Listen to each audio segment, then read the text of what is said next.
জীবনে কি পাবো না, বলেছি সে ভাবো না, সামনে কি আছে জানি না, সে কি আসল কি নকল শোনা।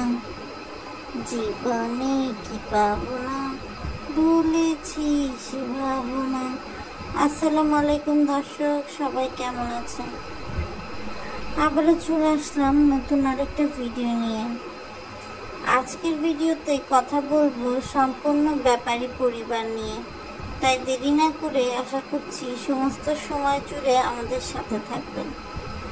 আজকে দর্শক কথা বলবো কিছু নির্দিষ্ট বিষয় নিয়ে, তার মধ্যে অবশ্যই শারমিন কিন্তু আছে। শারমিন ইদানিংকাল থাকতেই হয়, কেননা শারমিনের এই যে দিনকাল, এটা কিন্তু আসলে একটা নির্দিষ্ট সীমার মধ্যে বাধা নাই।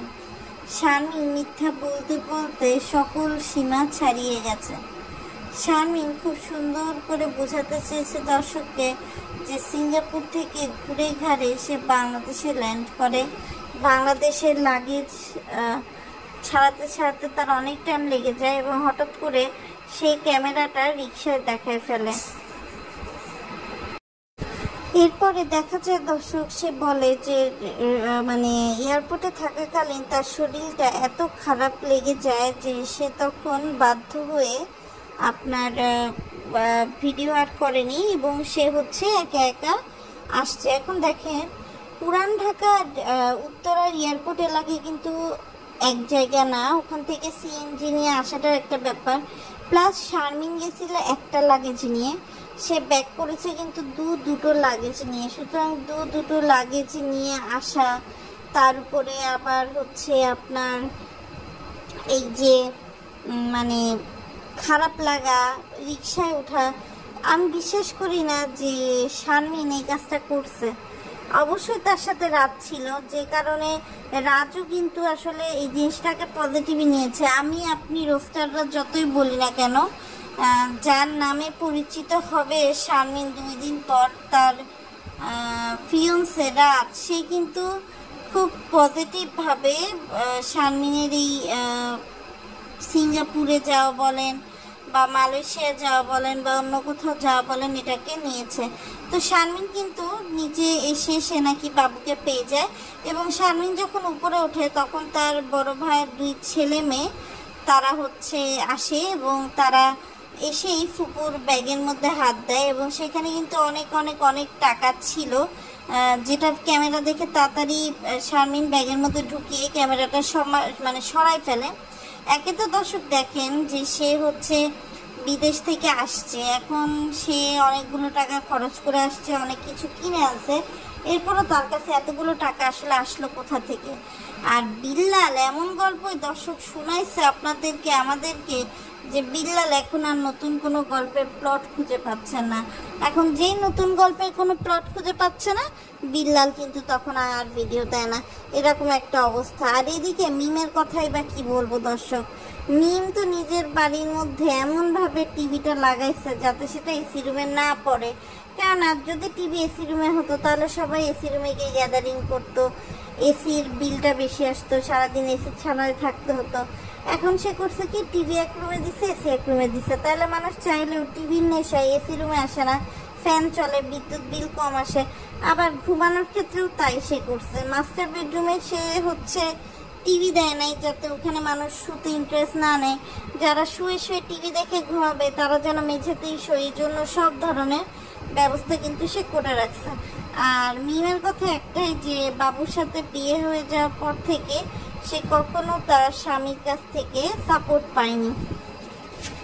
যখনই নাকি তার বাবুকে দরকার হয়েছে তখনই নাকি বাবু তার সাপোর্ট দেয়নি, তার থেকে সরে টরে গেছে এবং এই বলে হচ্ছে সে মার্কেটে গেছে, এরকম একটা অবস্থা। তো দেখলাম যে ভালোই শপিং টপিং করছে মার্কেটে গিয়ে।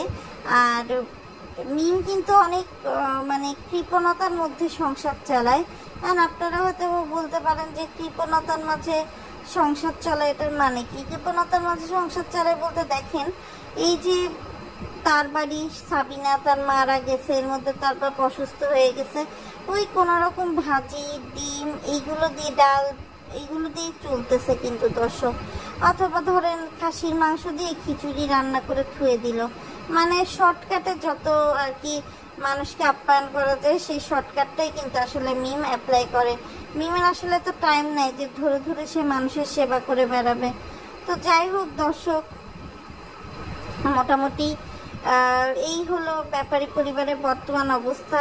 আর খুকির বোনের বিয়ে হচ্ছে, খুকি তো এখন সেই ভিডিও নিয়ে পুরো ব্যস্ত, যে কিভাবে কি করা যায় না করা যায় সেই টেনশনই করতে থাকে, যে কিভাবে ভিডিও কভারেজ পাওয়া যায়, কিভাবে বাপ্পি যেমন বিয়ের শাদীর ভিডিও দিয়ে হাজার হাজার ভিউ কামায়, লাখ লাখ ভিউ কামায়, সেরকম ভিউ কামানো যায়।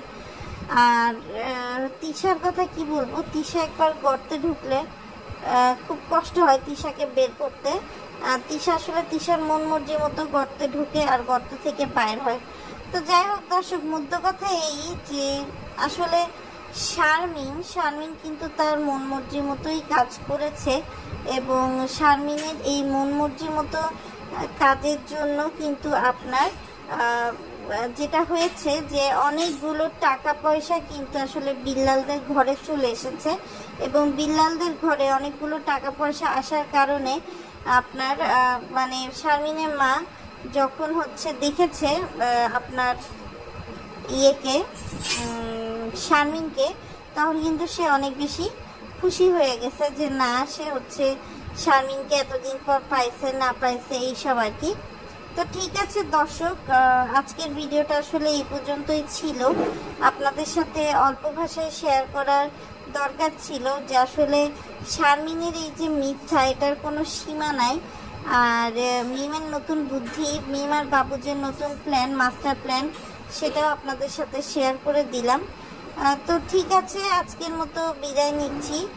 আর তানজিলা আর সাকিব এরা দুইজন তো আসলে একবার ভিডিও দেয় একবার ভিডিও দেয় না, একবার তানজিলার পার্টের ভিডিও দেয়, একবার সাকিবের পার্টের ভিডিও দেয়।